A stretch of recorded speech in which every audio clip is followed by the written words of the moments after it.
All right, I'm just gonna do it.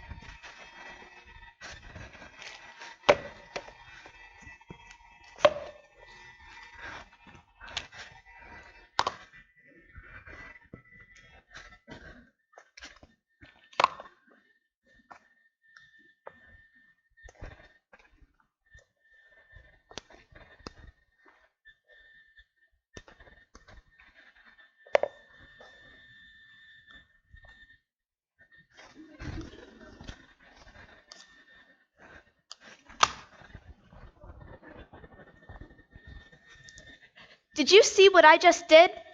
I made a mess. I went for it and drew outside the lines. I didn't worry if my clothes got dirty or what anyone else would think. And I didn't do it because it was a part of a homework assignment or to get a grade. And you know what? It felt great. My name is Adriana, and I'm a perfectionist. And this mess I made today is my way of trying to shake loose of the perfection that imprisons me. Every night I go home, eat dinner, do chores, and then get to my homework. I spend several hours making sure everything is right so my teachers won't take off points. And before I head to bed, I double check everything again. The other night I had to make a poster about flowers in Colombia.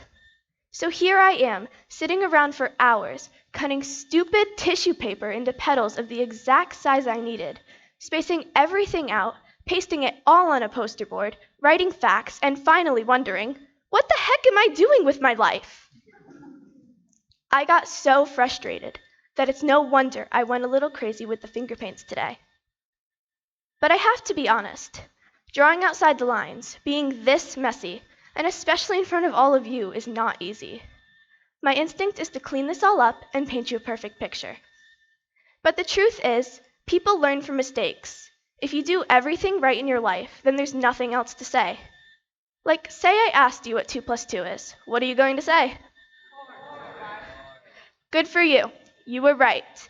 You were perfect. But what if you had said 22 and you were wrong? Well, we could have had a great conversation about decimal places, and I could have still finally gotten you to the right answer, and we would have learned a lot more. Mistakes are where we wander off the path and try new things.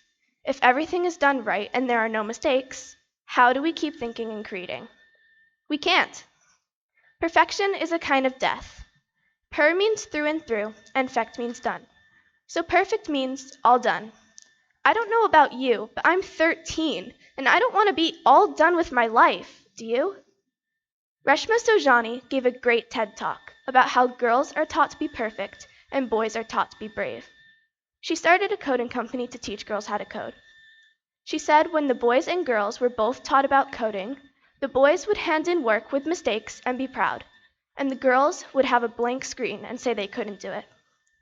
If the teacher pressed undo a couple of times on the document, she would see that the girls had made some really good efforts, but they didn't get it exactly right, so they didn't want to turn anything in. In Reshma Sojani's words, she tried, she came close, but she didn't get it exactly right. Instead of showing the progress that she made, she'd rather show nothing at all. This shows how girls are taught to be perfect when they should be taught bravery. They should be taught to try and show their progress, not try and give up. Some people even think imperfection makes you heroic. If Atticus Finch from To Kill a Mockingbird were here, he'd be all about this splatter painting. Atticus believed you should do something, even when you know you're going to fail.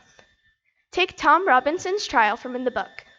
Atticus defended an African American in 1930s Alabama. He knew for a fact he'd lose the trial, but tried anyway, and he brought the cause for racial equality a baby step forward. Error comes from the same root as errant. Both mean deviating from the planned path. It is also interesting how the word errant, to wander, is only one vowel sound away from the word wonder. Errors and errancy lead to curiosity that take us on new paths of wonder. Error is not a roadblock to learning. It's our reason for learning. So today, I urge you to get out there and make a mistake. Send an email with a typo, cut out the wrong size petals for your project on Colombian flowers, or put on a dirty old t-shirt, pick up some paint, and get messy, exploring the amazing, brave imperfections that makes you, you. Thank you.